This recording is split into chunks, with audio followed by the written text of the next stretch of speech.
ikhlas gitu. Seperti itu. Makanya justru kita yang hidup berorganisasi khususnya di sini yang banyak akhwatnya, kata orang Jawa kalau perempuan itu mulutnya dua seperti itu. Jadi ya harus kita antisipasi bentengi diri gimana caranya hal kecil apapun jangan sampai mengotori niat baik kita untuk terus berbuat baik seperti itu.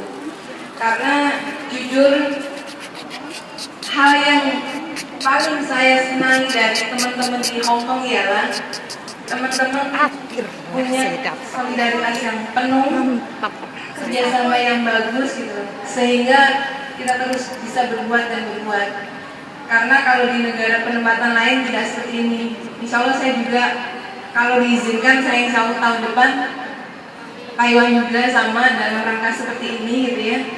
Tapi sebenarnya juga saya ini di Hong Kong ini cuma 5 hari. Cuman sayang banget 5 hari saya tiket pesawatnya mahal ya. Saya cuma ngomong 2 hari tok gitu loh di KJRI gitu ya. Makanya saya minta di-spend saya 11 hari di sini biar bisa ketemu dengan teman-teman. Karena hal yang membanggakan bagi saya adalah ketika saya bisa duduk bareng dengan teman-teman, ketika saya bisa merasakan apa yang sudah saya rasakan dulu ya 12 tahun yang lalu seperti itu. Kali lagi teruslah berbuat.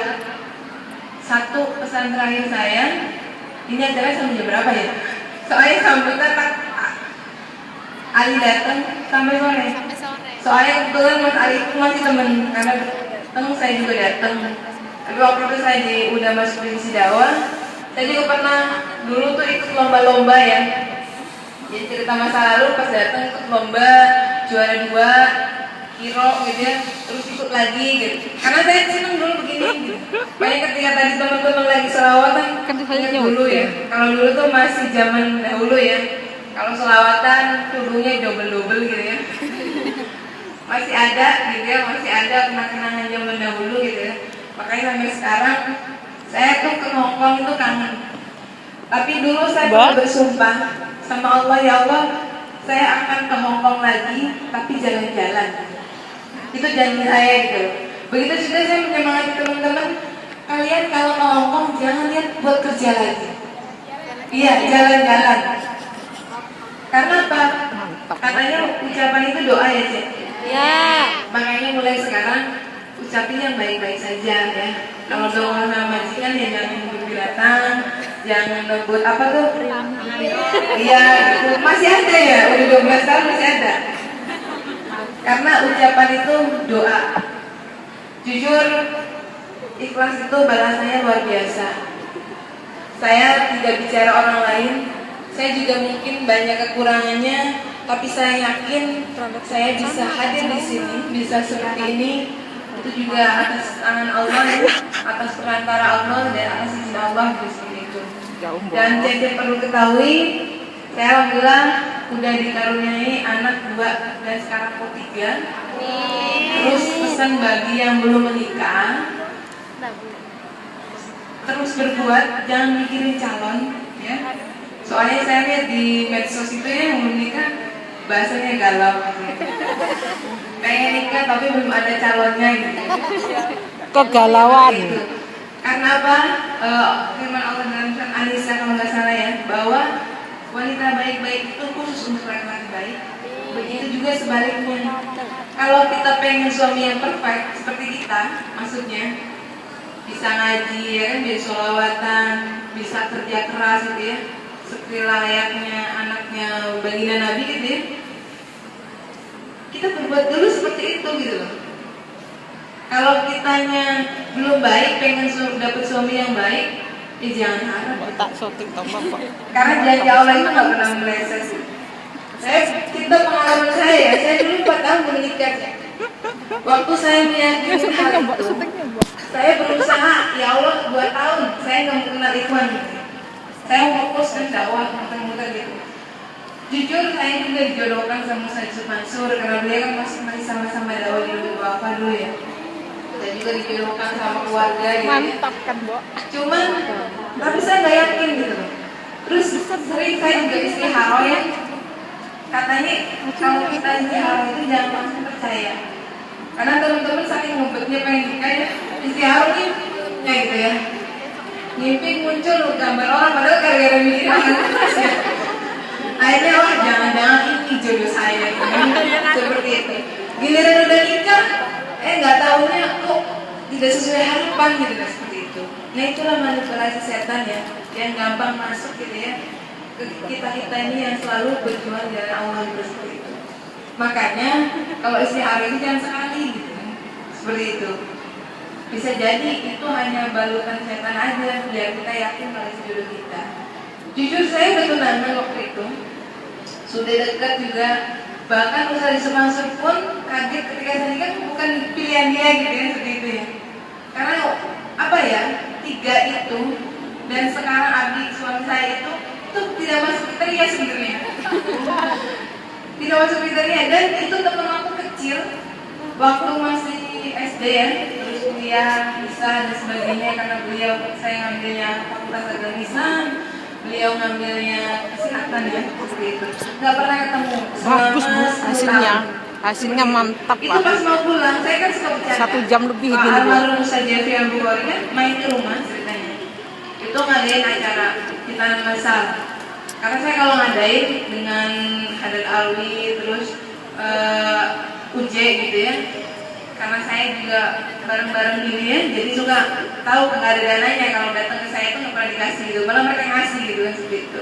Nah ketemu di situ sama jodoh saya, itu luar dugaan kan, malah planningnya nggak niat sama dia gitu. Lebih parah lagi, pilihan orang tua tuh udah beli rumah gitu, udah beli rumah gitu. Sampai saya juga mungkin ya semoga Allah menempatkan dia di sisinya ya, ibunya beliau itu sampai meninggal gitu gara-gara shock gitu. Padahal ya Allah itu tuh namanya belum jodoh ya, dilalainya tuh saya tuh nggak tahu waktu itu, Bu nanti kalau kita jodoh insya Allah ketemu, tidak menolak juga sebenarnya gitu, meninggal gitu, karena itu anak satu-satunya dan berharap saya jadi menantunya gitu. Seperti itu, ketemu di situ. Terus saya pulang, tanggal 5 ketemu, karena kan kakak ketua MI ya, ketemu Pak Ustadz, itu belum nikah belum, karena saya kembar, aktivis juga, kembaran saya itu dia ketua Koalisi Perempuan Indonesia, kalau saya kan keluarga migran Indonesia. Nah pas ketemu, bercanda, saya kan bukan bercanda ya, karena saya orangnya netral. Ketika bercanda, panggilnya Ukri ya, seneng gitu sama saya gitu ya. Saya kan suka bercanda ya. Oh yang seneng sama saya mah banyak gitu. Sehari bisa 10, 15 gitu. Cuman yang lamar kok nggak ada gitu. Itu benar iseng gitu. Subhanallah besoknya 1 mobil ke rumah lamar gitu. Jadi 2 minggu. Saya cerita bener 2 minggu. Tanggal 5 pula 6 lamaran, tanggal 10 nentuin tanggal 19 nikah. Juni 19 saya menikah, tanggal 6 baru pulang dari Hong Kong. Itu kan luar plan kita ya. Saya kalau tidur ngeliatin suami saya bilang gini, ya Allah kalau tahu kamu itu jodoh saya, dia itu jodoh saya tuh nggak akan kenal Ikhwan. Benar. Dan subhanallah saya 9 tahun berjalan dengan suami saya yang sekarang, saya bisa beriringan gitu. Suami saya itu wah ada bule yang nyoteng ah. Beliau di RSUD dan emang keluarga besarnya orang kesehatan semua ya, seperti itu. Saya pun bisa mengajar karena keluarga besar dosen kesehatan. Action Bu. Nah, percaya nggak percaya saya baru meyakini, dan sampai hari ini keponakan saya sendiri atau keluarga saya menikah, saya selalu berpesan jangan pernah kenal Ikhwan. Kalian akan menyesal kalau Ikhwan itu bukan jodoh kalian. Benar, saya ngomong ini benar-benarnya. Benar. Ini pada putus ini bacanya. Seperti itu. Nah, seperti itu makanya jangan pernah mikirin jodoh kita siapa, karena kita waktu dalam kandungan 4 bulan itu sudah digariskan sama Allah dan sudah dituliskan kalau jodoh kita itu A. Jujur sebenarnya Abi itu dari SMA emang suka sama saya, suka ngasih buku ya. Tengahnya ada surat gitu ya. Cuman saya nggak begitu respect gitu ya, sering ngasih buku gitu kan. Saya dulu gaul kalau pakai jilbab suka diikat gitu. Yang putar-putar. Rajin gitu ya. Jadi berjalan apa ya? Yaitu atletis, seneng main bola, seneng renang dan sebagainya. Tapi pelatih juga sebenarnya. Saya juga dulu dari kecil tuh seneng salawatan dan sebagainya gitu, kiro di panggung-panggung gitu ya. Dia lihatin dari jauh saja gitu. Teman-teman Irma kan saya sekretarisnya Irma di Ikatan Remaja Masjid ya. Selalu ngingetin nih kayak manggil mantri karena keluarga besar ini ya orang kesehatan. Kayaknya seneng deh. Itu mah anak kecil ya gitu. Maksudnya karena Abi itu adik kelas saya sebenarnya. Saya kelas 6 dia kelas 5 waktu SD-nya baru. Nah, balik lagi ke tadi. Kita di sini niatkan benar-benar hanya untuk ibadah. Masalah jodoh, masalah rezeki, masalah nanti kita mau dapat apa, itu biar Allah yang ngatur seperti itu. Karena punten, kenapa saya ngomong begini? Karena banyak terjadi kasus-kasus di medsos ya, banyaknya penipuan-penipuan.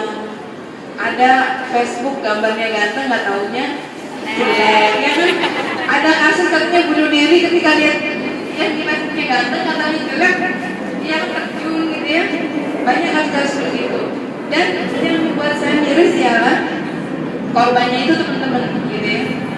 Terus ada lagi juga kasus istilahnya beli rumah dan sebagainya, ya kan? Banyak kebohongan-kebohongan media sosial yang kita gampang percaya gitu.